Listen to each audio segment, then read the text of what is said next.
Hello everyone, मैं मिथुन सिंह स्वागत करता हूं आप सभी का। आशा करता हूं आप सभी बहुत अच्छे होंगे। यूपी टीजीटी पीजीटी के लिए देखिए रिक्रूटमेंट रूल जो है अनाउंस कर दिया गया है।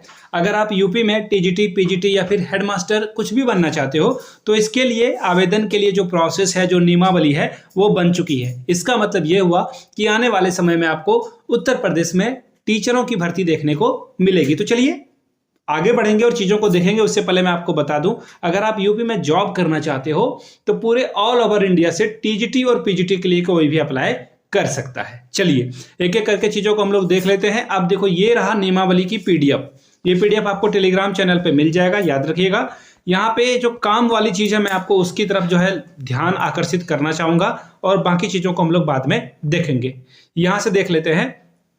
ये देखो, श्रेणी नंबर 3 आपके काम की है। ये है टीजीटी वाली पोस्ट और इसमें जो है 100% वैकेंसी जो है सीधी भर्ती के माध्यम से होगी, यानी कि डायरेक्ट रिक्रूटमेंट से यहाँ पे भर्ती ली जाएगी। पहली बात। दूसरी बात, जो प्रॉब्लम आने वाली है वो भी मैं आपको दिखाऊंगा। Don't worry about that. चीज़ों को हम लोग देखने की कोशिश करेंगे, समझने की कोशिश करेंगे। यहाँ से देख लीजिए, जो प्राइमरी टीचर की भर्ती आएगी वो भी 100% जो है डायरेक्ट भर्ती के माध्यम से आएगी। टीजीटी हो पीजीटी हो, सभी जो भर्तियां हैं वो आपको देखने को कहाँ से मिलेगी? डायरेक्ट रिक्रूटमेंट के माध्यम से देखने को मिलेगी। रिजर्वेशन वगैरह जो है वो ऑब्वियस सी बात है यहाँ पे मिलेगी। जो विकलांग व्यक्ति हैं या फिर SC ST OBC से बिलोंग करते हैं उनको यहाँ पे जो है मौका मिलेगा ही। अब देखिए, यहाँ पे एक और बात बताया गया है कि राष्ट्रीयता जो है भारतीय होना आवश्यक है, या फिर अगर आप तिब्बत से शरणार्थी हो या फिर भारतीय मूल के जो कि बर्मा, पाकिस्तान, श्रीलंका वगैरह से विस्थापित होकर यहाँ आए हो, वो भी यहाँ पे जॉब कर सकते हैं। आगे देखिए, शैक्षिक अभ्यर्थी के जो शैक्षिक अर्हता है, यानी कि जो मापदंड है, कैरेक्टरिस्टिक है, वो बाद में दिखाया जाएगा। एज क्राइटेरिया, इसकी बारे में जो है सबसे ज्यादा बात हो रही है। देखिए, यूपी में पहले मिनिमम एज 21 रखी गई थी, मैक्सिमम एज कोई था ही नहीं, यानी कि 60 साल तक आप यहाँ पे आवेदन कर सकते हो। लेकिन अब इस नियमावली में उसे बदल दिया गया है। अब क्या रख दिया गया है वो देख लेते हैं। यहाँ से देख सकते हो आप, मिनिमम एज जो है आपकी कितनी होनी चाहिए? 21 से ज़्यादा, 21 से कम नहीं होनी चाहिए और 40 से ज़्यादा नहीं होनी चाहिए। यहाँ से आप देख पाओगे मैक्सिमम एज को 40 कर दिया गया है। अब देखो, विडंबना ये है कि प्रिंसिपल के लिए भी यही रखी गई है। तो प्रिंसिपल का एटलीस्ट 5 साल अधिक होना चाहिए, क्योंकि प्रिंसिपल बनने के लिए थोड़ी बहुत जो है मशक्कत करनी पड़ती है। तो खैर, नियमावली है जो सरकार ने लिखी है वो मैं आपके साथ साझा कर रहा हूँ। शारीरिक क्षमता बिल्कुल ठीक ठाक होनी चाहिए। देखिए, यूपी में 2 कंडीशन होता है, याद रखिएगा। सभी के लिए ये एलिजिबल है। जैसे बिहार में आपको लड़कियों के लिए अलग से सीटें देखने को मिली थी बालिका वर्ग में, गर्ल्स के लिए, यहाँ भी आपको देखने को मिलेगी।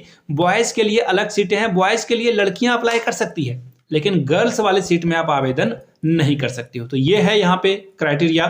कुछ और चीज़ों को देख लेते हैं। अब भर्ती जब भी आएगी, ऑब्वियस सी बात है आने ही वाली है, ऐसा आप समझ लो।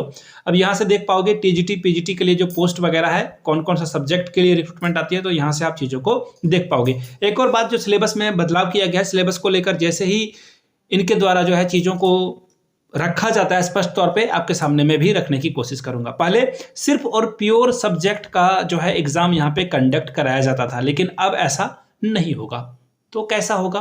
अब आपको जीएस भी पढ़ना होगा, यानी कि जनरल नॉलेज, और आपका सब्जेक्ट जो है वो आपको पढ़ना होगा। जैसे सपोज कर लेते हैं किसी का इंग्लिश है, तो टीजीटी इंग्लिश टीचर बनने के लिए उसे जो है जीएस और जीके की पढ़ाई करनी होगी। चलो ठीक है, अच्छी बात है। उसके बाद क्या पढ़ोगे आप? आपका इंग्लिश पेपर है वो भी आपको पढ़ना होगा। अगर किसी का मैथ है तो वो मैथ पढ़ेगा, हिंदी है तो हिंदी पढ़ेगा, और जीके जीएस सभी के लिए कॉमन रहेगा। अब जीके जीएस में क्या सिलेबस इन्होंने रखा है, तो डेफिनेटली आपको मैं अब देखो, अब मैं आपको ये जो है चीज़ें दिखाऊंगा ना, तो आपके दिमाग के नस फट जाएंगे। सैलरी देख लो टीजीटी की सैलरी 44,900 रुपये से शुरू होगी, 1,42,000 रुपये तक जाएगी। अब प्रवक्ता, यानी कि जिसे LT बोला जाता है, इसकी सैलरी 1,51,000 तक जाएगी। हाई स्कूल के अगर हेडमास्टर आप बनते हो, 1,76,500 रुपये तक इसकी मैक्सिमम सैलरी जा सकती है। अगर इंटर कॉलेज के प्रधानाध्यापक बन जाओगे, 2,08,700 रुपये, और समझ रहे हो ना, एक्स्ट्रा तो है ही। खैर, उस पर नहीं जाएंगे। अब देखिए, जो परीक्षा वगैरह है वो ऑब्वियस सी बात है आने ही वाला है। आई रिपीट, आने ही वाला है। तैयारी में लगे रहिए। जो लोग बीपीएससी की तैयारी कर रहे हैं, बीपीएससी की तैयारी में लगे रहे। झारखंड के लोग जो तैयारी कर रहे हैं यहाँ पे 6 to 8 के लिए, वो भी सिलेबस बड़ा ही लेंदी है, तो उसकी तैयारी करते रहे। बीपीएससी झारखंड प्लस आपका कहाँ हो जाएगा, यूपी में भी जॉब होने की पूरी संभावना है आपकी। तो चलिए यहाँ तक मैंने सारी बातें आपको बता दी जो भी मेरे पास था। इसके रिगार्डिंग जैसे ही कोई और इन्फॉर्मेशन आती है छनकर आपके सामने रखी जाएगी। वीडियो को आपने यहाँ तक देख लिया है तो प्लीज ये क्या मैं बोल रहा हूँ, प्लीज कमेंट सेक्शन में जय हिंद जरूर लिखें। मिलते हैं किसी और वीडियो में। Thank you so much.